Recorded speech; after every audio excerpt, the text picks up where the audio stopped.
想要进入梦幻天堂的10个魔族，逆天魔龙，教育魔族还是有巨大优势。看上去好弱，居然有魔神皇的亲卫护送。 Selama setahun terakhir ini, bisa dikatakan bahwa Lin Xin sibuk setiap hari. Tubuh dan pikirannya dikhususkan untuk membuat pil. Mengandalkan keberadaan tungku roh jantung api, dia membuat kemajuan yang cukup besar dalam hal alkemis. Lin Xin juga menggunakan dirinya sebagai subjek percobaan, meneliti selama lebih dari setengah tahun. Tanpa peduli dengan biaya untuk eksperimen ini, dia akhirnya berhasil beberapa waktu kemudian. Pil yang berhasil dibuatnya tidak mengandung batasan. Itu dapat dikonsumsi oleh seseorang di langkah apapun tanpa efek samping. Pada setiap satu pil akan meningkatkan energi spiritual internal seseorang sebanyak 100 unit. Bisa dikatakan bahwa tahun ini Lin Xin secara resmi menjadi ahli alkemis berkat sejumlah sumber daya berharga yang mereka kumpulkan. Tetapi tepat pada saat ini, suara cemas terdengar dari sisi lain pintu.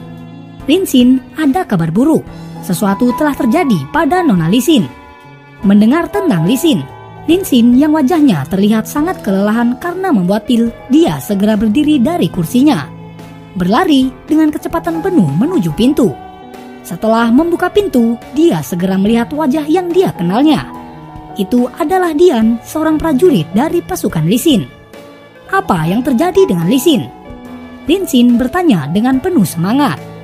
Di depannya, Dian segera menjelaskan apa yang sedang terjadi. Pasukan iblis baru saja meluncurkan serangan, dan untuk melindungi tim, Li Xin berusaha untuk menghentikan musuh. Tetapi saat ini, dia mengalami luka yang sangat parah, dan sekarang sedang menjalani perawatan. Mendengar itu, Lin Xin merasakan otaknya seolah akan meledak. Kemudian dia kembali bertanya, "Di mana dia? Cepat bawa aku padanya." Mendengar itu, Dian tanpa daya mengangguk kemudian berbalik dan berlari. Sedangkan Lin Xin mengikutinya di belakang. Setelah beberapa saat, dengan cepat Lin Xin mengambil langkah demi langkah, melihat dari jauh sosok Li Xin yang sedang tergeletak di tanah. Meskipun dia sudah menebak bagaimana situasi Li Xin saat ini, pada saat dia melihatnya secara langsung, air mata jatuh di luar kendalinya.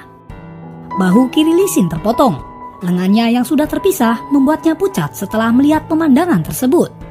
Darah sudah berhenti. Tetapi wajah Li Xin terlihat sangat pucat, dengan tangan kanannya yang masih menggenggam pedang dengan erat. "Xin berjuanglah."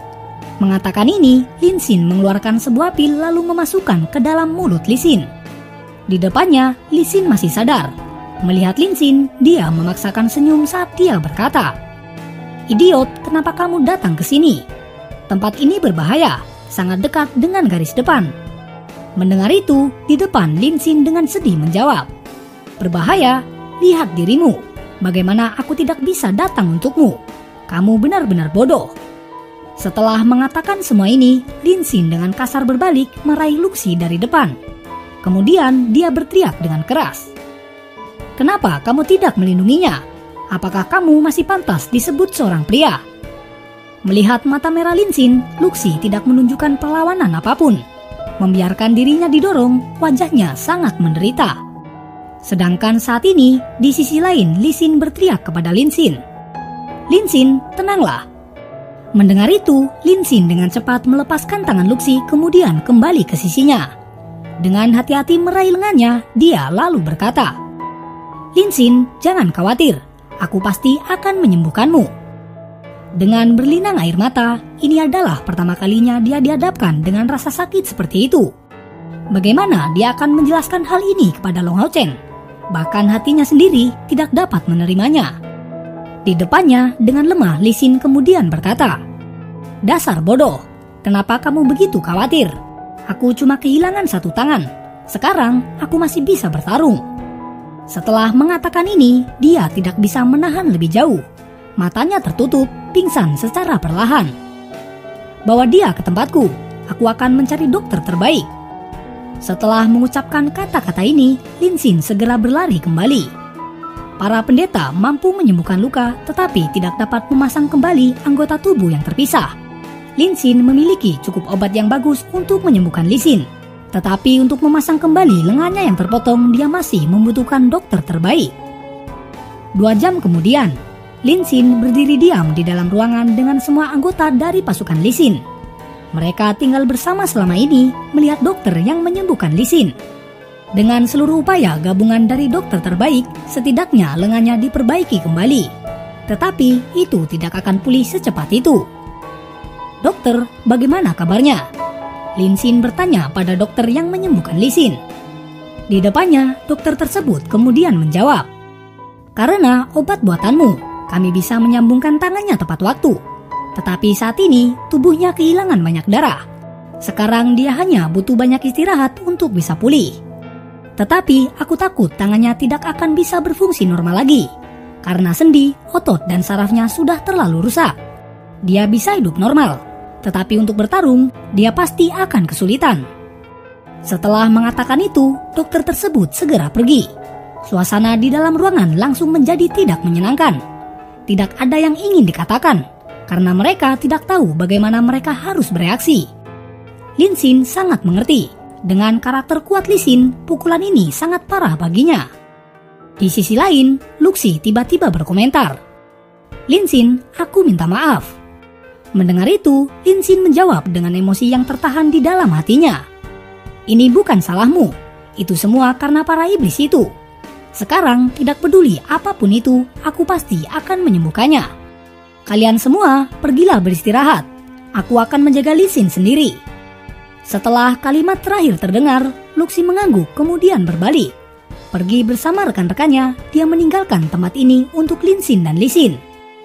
Saat ini, Lin Xin duduk di samping tempat tidur dengan lembut dia membelai wajah pucat Li Xin. Kemudian berkata dengan suara rendah, "Xin, ini semua salahku. Aku tidak bisa melindungimu. Andai saja saat itu aku berada di sampingmu, aku pasti akan melindungimu sekuat tenaga. Ini semua terjadi karena aku terlalu lemah. Sebagai seorang penyihir, aku tidak bisa bertarung di barisan depan untuk melindungi orang yang kucintai. Xin, aku sudah memutuskan. Demi dirimu, aku akan melanggar sumpahku. Di masa depan, aku akan belajar sihir penyerangan." Di tempat lain, gerbang kota selatan.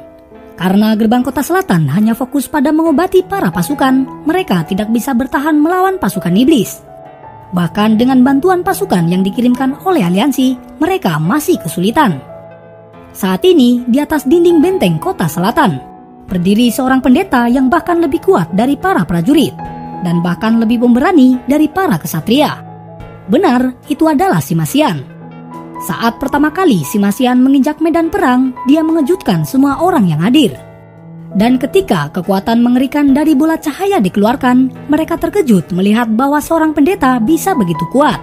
Bahkan di antara para prajurit dengan level yang sama, tidak ada yang bisa dibandingkan dengan Simasian. "Sima, serangan iblis akan datang."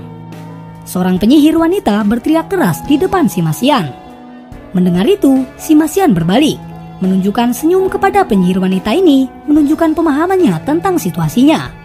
Dengan mengangkat bola cahaya, energi spiritual yang sangat tirani dari atribut cahaya meledak darinya. Melalui penggunaan dan pelatihan yang tak ada hentinya, keterampilan yang dapat digunakan dengan bola cahaya sudah tidak sama dengan aslinya. Simasian menyebutnya sebagai senjata yang paling berharga dan menciptakan serangkaian teknik yang kuat untuk menggunakannya. Sedangkan saat ini di tempat lain, gerbang pengusir iblis di dalam istana kuil assassin. Sebuah pertarungan terlihat sedang berlangsung. 2 sosok hitam saling bertarung dengan suara tabrakan yang terdengar di mana-mana. Setelah beberapa saat, suara tua terdengar. "Bagus sekali, kamu bisa bertahan di bawah seranganku selama setengah jam. Dan bahkan bisa melukaiku walaupun energi spiritualmu sudah habis. Meskipun kamu masih berada di langkah ke-7, kemampuan bertarungmu sudah jadi yang terbaik dalam kuil assassin." Saat ini, di sisi lain, Chai-Er berdiri dengan dukungan tangannya. Kemudian dia berkata, "Kakek, bukankah kamu terlalu serius? Aku sangat kelelahan." Di depannya, Seng Yu menggelengkan kepalanya. Chai-Er yang melihat itu, dia segera bertanya dengan ragu, "Kakek, ada apa denganmu?" Seng Yu tersenyum tipis, maju dan membelai kepala Chai-Er, kemudian dia menjawab, "Kekuatanmu memang sudah bagus. Tetapi kamu kekurangan sesuatu yang diperlukan untuk seorang asasin." Dengan penasaran, Chai-Er segera bertanya, apa yang kurang dariku? Di depan, Seng Yu menjawab dengan tenang. Tentu saja itu adalah niat membunuh. Mendengar itu, Chai-er terkejut, kemudian dia bertanya sekali lagi. Kalau begitu, bagaimana caranya agar aku bisa berlatih untuk memiliki niat membunuh? Seng Yu kemudian kembali menjawab. Niat membunuh itu harus dikembangkan sejak kecil. Saat kamu kehilangan ingatanmu, kamu juga kehilangan niat membunuhmu. Senjata terkuat seorang asasin merupakan niat membunuh. Kemudian mencabut nyawa lawan dengan sekali serangan. Mendengar semua itu, Chai-er menghentakkan kakinya ke tanah. Kalau begitu, belum terlambat bagiku untuk mempelajarinya. Tetapi kamu tidak membiarkanku bergabung dengan medan perang. Bagaimana aku bisa melatih niat membunuhku? Dengan ringan, Seng Yu kemudian menjawab. Jangan terburu-buru. Mau melatih niat membunuh atau tidak, kamu dan pasukan Long Ho Chen pasti akan memasuki medan perang suatu saat nanti. Apakah kamu bersedia? Kalau tidak, aku tidak akan memaksamu. Mendengar ini, Chai-er menjawab tanpa ragu-ragu. Kakek, aku bersedia. Aku sangat ingin membantunya. Saat ini, di tempat lain, dalam kuil kesatria benteng pengusir naga. Dengan kilatan cahaya keemasan, Long Ho Chen melangkah keluar dengan cahaya ilusi di sekitarnya lenyap sepenuhnya. Akhirnya dia kembali ke dunia sekali lagi. Keluar dari gua ilusi, bahkan dia tidak tahu berapa lama sejak dia memasuki gua tersebut. Dengan menarik napas panjang, Long Ho Chen menunjukkan senyum lembut saat dia bergumam. Kuil kesatria, aku telah kembali. Di sisi lain, suara langkah terdengar. Memalingkan kepalanya, Long Ho Chen melihat kesatria Mithril muncul di sampingnya, melakukan hormat kesatria. Senang bertemu denganmu, Tuan Long Ho Chen. Melihat itu, Long Ho Chen segera membalas hormat kesatria. Kemudian kesatria Mithril itu kembali berkata, silakan ikuti aku. Setelah mengatakan itu, kesatria tersebut berbalik dan melangkah keluar. Dengan mengikuti di belakangnya, Long Ho Chen kembali ke kamar tempat dia tinggal ketika dia kembali ke markas kuil kesatria. Silahkan tunggu di sini. Aku akan melaporkan kepada kepala aliansi terlebih dahulu. Aku juga akan memanggil ibumu. Setelah mengatakan itu, kesatria tersebut kemudian pergi. Di sana Long Ho Chen duduk di tempat tidur. Setelah beberapa saat kemudian, langkah kaki terdengar dari luar. Pintu terbuka, terlihat seorang wanita yang bergegas masuk. Ho Chen, Bayu berteriak dengan sangat cepat berlari ke sisi Long Ho Chen, kemudian dia memeluknya. Bagaimana kamu bisa pergi begitu lama untuk pelatihanmu? Sudah 1,5 tahun. Apakah kamu tahu betapa ibu sangat mengkhawatirkanmu? Melepaskan tangan putranya, dia menatapnya dengan sungguh-sungguh. Melihat itu, Long Ho Chen tidak bisa menahan senyum, kemudian dia berkata, Ibu, aku juga merindukanmu. Maaf karena aku terlalu lama, tetapi sekarang aku sudah kembali. Tepat pada saat ini, pintu terbuka. Di sana Yang Johan perlahan masuk. Melihat sepasang ibu dan anak, dia tidak membuat suara apapun. Sebelumnya, dia mendengar Long Ho Chen dan ibunya berbicara, dan benar-benar tidak tahan untuk mengganggu momen berharga mereka. Kakek Yang, ucap Long Ho Chen berdiri, segera menyapa Yang Johan, yang melambaikan kepalanya dengan sentuhan lembut tidak membiarkan dia membungkuk. Anak yang baik, jadi akhirnya kamu keluar juga. Kamu benar-benar membuat kami khawatir. Silakan beristirahatlah dan temani ibumu untuk saat ini. Aku akan memberimu waktu 10 hari untuk beristirahat.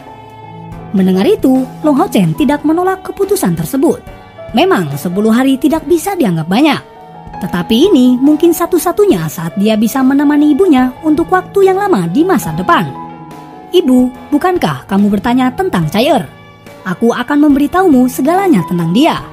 Chai-er sangat cantik, jadi aku berencana untuk menikahinya suatu hari nanti, supaya dia bisa menjadi menantumu. Di depannya, Bayu akhirnya mengubah kesedihan menjadi kebahagiaan. Kamu anak kecil, belum genap 20 tahun. Dan kamu berpikir untuk mendapatkan istri bagi dirimu sendiri. Tetapi itu hal yang bagus. Jadi kapan kamu akan memperkenalkan Chai-er kepadaku? Di depannya, Long Ho Chen memandang Yang Johan dengan ekspresi bertanya di wajahnya.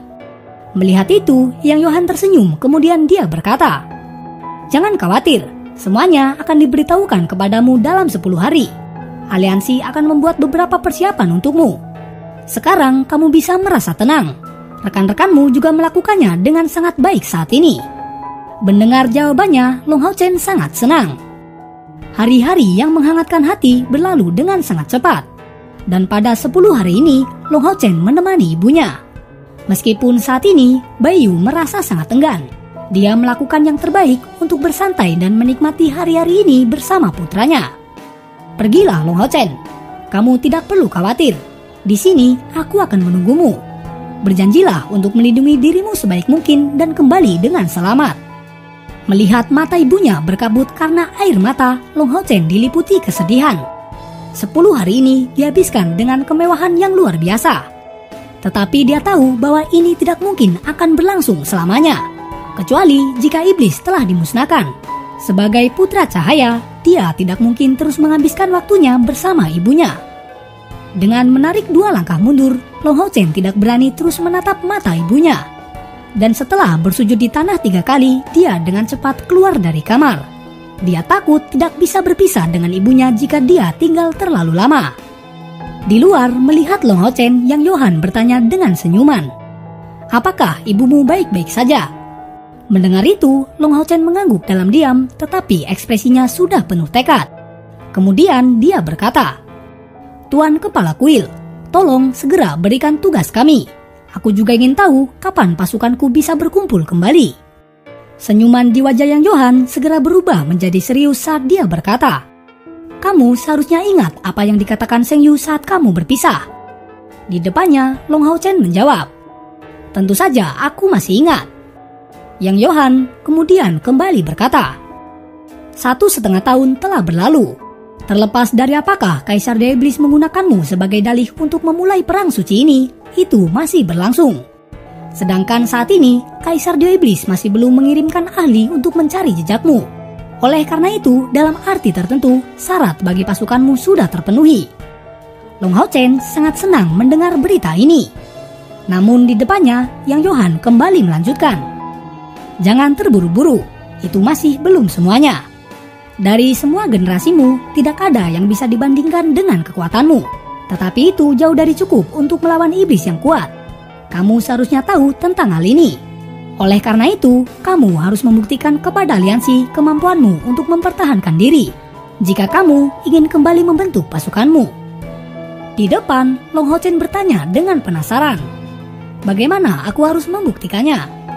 Yang Johan menjawab sekali lagi, "Itu sangat sederhana. Kamu harus mencapai 10 juta poin kontribusi melalui pembantaian di medan perang. Lalu aliansi akan mengizinkanmu kembali membentuk pasukanmu." Mendengar itu, Long Hao Chen sangat terkejut. Itu terlalu sulit. Yang Johan mengungkapkan sedikit senyuman, kemudian dia bertanya, "Apakah kamu akan menyerah?" Namun di depannya, Long Hao Chen menggelengkan kepalanya. "Tidak, aku tidak akan menyerah. Hanya saja ini akan memakan waktu yang lama. Aku khawatir aliansi tidak bisa menunggu begitu lama." Dengan begitu tenang, Yang Johan kembali menjawab, "Perang sudah berlangsung selama lebih dari 1,5 tahun, dan kemungkinan belum akan berhenti. Semua sumber daya yang terkumpul sejak ribuan tahun lalu tinggal tersisa kurang dari setengah jumlah aslinya. Sekarang, aliansi membutuhkan pasukan yang mampu menembus barisan belakang lawan.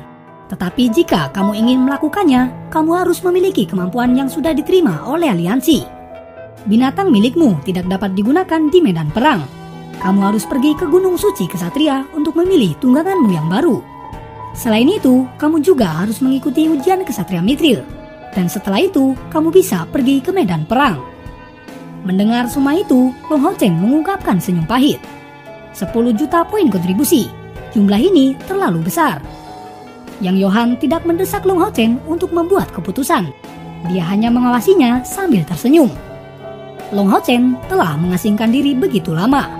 Dia yakin bahwa kultivasi anak ini pasti akan meningkat pesat. Tetapi justru karena ini, Yang Johan tidak mampu membiarkan Long Hao Chen mempertaruhkan dirinya di dalam wilayah iblis. Untuk kuil kesatria, Long Hao Chen benar-benar sangat penting. Selama dia dibiarkan tumbuh, bisa diprediksi bahwa di masa depan dia pasti akan menjadi legenda baru untuk aliansi. Sebagai pemimpin masa depan untuk serangan balik bagi aliansi. Baiklah, keputusan ini aku terima. Long Hao Chen akhirnya mengucapkan kata-kata ini. Tepat ketika Yang Johan mengungkapkan senyuman, kata-kata Long Hao Chen berikutnya telah mengejutkannya. Namun, aku tidak membutuhkan ujian kesatria Mithril. Aku ingin mengikuti ujian kesatria armor emas. Aku harap bisa mendapatkan salah satu armor emas yang mencapai tingkat epik. Mendengar itu, Yang Johan benar-benar terkejut. Hao Chen, jangan bilang padaku kalau kamu sudah berada di langkah ke-8. Kali ini, Long Hao Chen mengungkapkan senyuman di wajahnya. Ya, aku telah menerobos. Jadi tolong izinkan permintaanku. Mendengar semua itu, Yang Johan merasa tidak percaya. Dia bahkan belum berusia 20 tahun. Tetapi dia sudah berada di langkah ke-8. Biasanya orang yang bisa mencapai di langkah ke-8 itu pada usia 30 tahun ke atas. Apa dia benar-benar melakukannya dalam waktu 1,5 tahun? Dengan susah payah, Yang Johan menahan kegembiraannya, lalu berkata dengan suara yang tegas, Hao Chen, kamu pasti sudah tahu kalau kekuatan seorang kesatria emas hampir setara dengan langkah ke-9. Jika kamu tidak lulus ujian ini, maka kamu harus tetap berada di tempat ini sampai kamu menyelesaikan ujiannya. Apakah kamu sudah yakin dengan keputusanmu? Di depannya, Long Hao Chen menarik napas dalam-dalam, melihat Yang Johan dengan sungguh-sungguh saat dia berkata, Kakek, aku sudah yakin. Aku siap mengikuti ujiannya. Melihat tampilan bertekad Long Hao Chen, Yang Johan mengangguk perlahan. Kemudian dia berkata, Baiklah, kalau begitu aku akan mengaturnya. Namun di dalam hati, Yang Johan diam-diam tertawa. Dasar anak kecil, aku akan membiarkanmu bertindak sombong saat ini. Sebentar lagi kamu akan mendapatkan pelajaran. Yang Johan memanggil kesatria lain dan menyuruhnya untuk membawa Long Hao Chen menuju ke dalam arena pelatihan di dalam markas kuil kesatria. Setelah Long Hao Chen dibawa ke sini, kesatria itu segera pergi dan hanya dia yang tersisa di arena pelatihan tersebut. Setelah beberapa saat, pintu terbuka dan seorang kesatria dengan perlahan memasuki ke dalam arena. Kesatria ini mengenakan armor di seluruh tubuhnya. Dibalut dengan helm, wajahnya juga tertutup. Di tangan kirinya ada perisai menara yang sangat tebal. Sedangkan di tangan kanannya ada palu perang sepanjang 2 meter. Palu ini memiliki permukaan yang memantulkan cahaya, mengeluarkan kilau keemasan. Saat kesatria itu melangkah ke dalam arena, mata Long Hao Chen tiba-tiba terbuka. Segera berdiri, Long Hao Chen memberikan penghormatan kepada kesatria yang ada di depannya. Salam kesatria emas yang terhormat. Di depan, kesatria itu membalas dengan suara nyaring. Kemudian Long Hao Chen kembali berkata, Senior, perlengkapanku sepertinya lebih baik dari milikmu. Apakah kamu tidak ingin menggantinya? Di depannya, kesatria emas ini dengan acuh tak acuh menjawab, Itu tidak perlu. Yang penting kamu bisa mengalahkanku. Selama ujian jangan gunakan kekuatan tungganganmu. Hanya itu saja, tidak ada aturan lain. Aku akan bertarung dengan kekuatan penuh. Mari kita mulai.